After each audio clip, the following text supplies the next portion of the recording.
Hello and welcome to the channel. If you're planning your future in the United Kingdom, the ground beneath your feet is shifting. The UK government has unveiled some of the most significant changes to its immigration system in years, with major new rules taking effect in the summer of 2025. By August 2025, the landscape for skilled workers, those seeking permanent residency, and ultimately British citizenship will look very different. In this video, we're going to break down exactly what these new rules are. We'll cover the confirmed changes that are already in place, and we'll unpack the major proposals that could redefine the journey to settlement in the UK. It's crucial to understand these developments whether you're an aspiring immigrant, a current visa holder, or a UK employer. A quick disclaimer before we dive in: immigration law is complex and subject to change. While the information in this video is based on the latest government announcements and white papers, some of the most talked about changes are still under consultation. Always check the official Go UK website and consider seeking professional legal advice for your specific situation. Now, let's get into what you need to know about the UK's Citizenship and Indefinite Leave to Remain rules as of August 2025.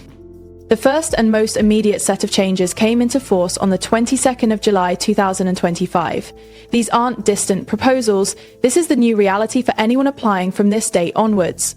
The primary target of these reforms has been the skilled worker visa route. First, the skills threshold has been raised significantly. Previously, a job needed to be at a skill level equivalent to A levels, which is known as RQF Level 3. From late July 2025, new applicants for a skilled worker visa must have a job offer for a role that meets RQF Level 6, which is equivalent to a bachelor's degree. This change has led to the removal of around 180 occupations from the list of eligible roles, impacting sectors like hospitality and logistics that often recruit for positions below the degree level. Alongside the skills uplift, salary thresholds have also increased. For a standard skilled worker visa, the general minimum salary has climbed from £38,700 to £41,700. Similar increases have been applied to other routes. For instance, the senior or specialist worker visa under the Global Business Mobility route now requires a minimum salary of £52,500, up from £48,500. The scale-up visa threshold has also risen. Crucially, these new salary levels apply immediately, with no grace period. Any applicant seeking indefinite leave to remain after July 22, 2025 must meet these new, higher salary criteria, even if their initial visa was granted under the old rules. Another major change is the effective closure of the health and care worker visa route for new overseas recruits in the adult social care sector. This has been a vital route for staffing in the care industry, and its closure to new applicants from abroad marks a dramatic policy shift. It's important to note that individuals already in the UK on a health and care worker visa can still extend their stay and remain on their current path. Finally, there's a new restriction on dependents. For new applicants sponsored in lower skilled jobs that appear on the new immigration salary list or temporary shortage list, they will no longer be able to bring family members or dependents with them. This restriction does not affect those in roles at degree level or higher, or workers who were sponsored before the July 22nd deadline. Now for the change that has generated the most discussion and concern: the proposed extension of the qualifying period for indefinite leave to remain, or ILR. Currently, most individuals on a work visa, such as the skilled worker visa, can apply for ILR after residing in the UK for 5 years. ILR is a critical step. It grants you the right to live, work and study in the UK permanently, without immigration restrictions, and it's the gateway to British citizenship.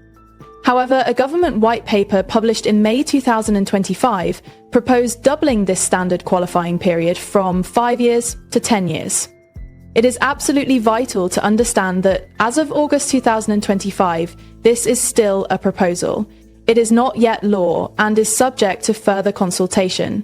The government has indicated it will provide more details and seek public comment before any implementation. If this change does go ahead, it would likely affect most work-based routes to settlement. However, the government has suggested that certain groups would be exempt from the longer wait. These are expected to include partners of British citizens on family visas, victims of domestic abuse, and EU nationals who are covered by the UK-EU withdrawal agreement. To soften this potential extension, the government has also floated an idea called earned settlement. This would create a pathway for some individuals to qualify for ILR in less than 10 years. This could be based on a points system that rewards contributions to the UK's economy and society, such as working in high-value sectors or engaging in community activities. However, the specific criteria for how these points would be earned and how much of a reduction they would grant are still completely undefined. Any change to the ILR timeline has a direct and significant impact on the journey to becoming a British citizen.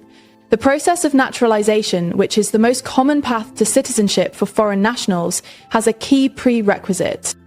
Typically, you must hold indefinite leave to remain for at least 12 months before you are eligible to apply for British citizenship. Therefore, if the standard ILR qualifying period is extended to 10 years, the timeline to becoming a British citizen would, for most people on work routes, extend to a minimum of 11 years. This would represent a fundamental lengthening of the time it takes for a migrant to become a full citizen of the United Kingdom. The May 2025 white paper also trailed other potential changes that we should keep an eye on. These are also proposals at this stage, but they signal the government's direction of travel. One is a plan to increase the English language requirements. For those applying for settlement, ILR, the required level of proficiency may be raised from B1 to B2 on the Common European Framework of Reference for Languages. This would demand a higher standard of English than is currently required. The government also intends to increase the immigration skills charge, a fee paid by employers when they sponsor a foreign worker. So to summarise the new landscape as of August 2025, the rules for skilled worker visas are already stricter, with higher skill and salary requirements now in full effect. The care worker route is closed to new overseas applicants, and there are new restrictions on dependents for some roles. The most profound potential change, the doubling of the ILR path to 10 years, remains a proposal. While it signals a clear policy intention, it is not yet law, and we must await further details from the government. The UK's immigration system is in a period of major flux. If you are in the UK or plan to come here, staying informed is more important than ever. Regularly check the official GUK website for the latest updates. For advice tailored to your personal circumstances, consulting with a regulated immigration advisor is your best course of action. Thank you for watching. We hope this breakdown has been helpful. If it has, please give this video a thumbs up, subscribe to the channel for more updates, and let us know your thoughts and questions in the comments below.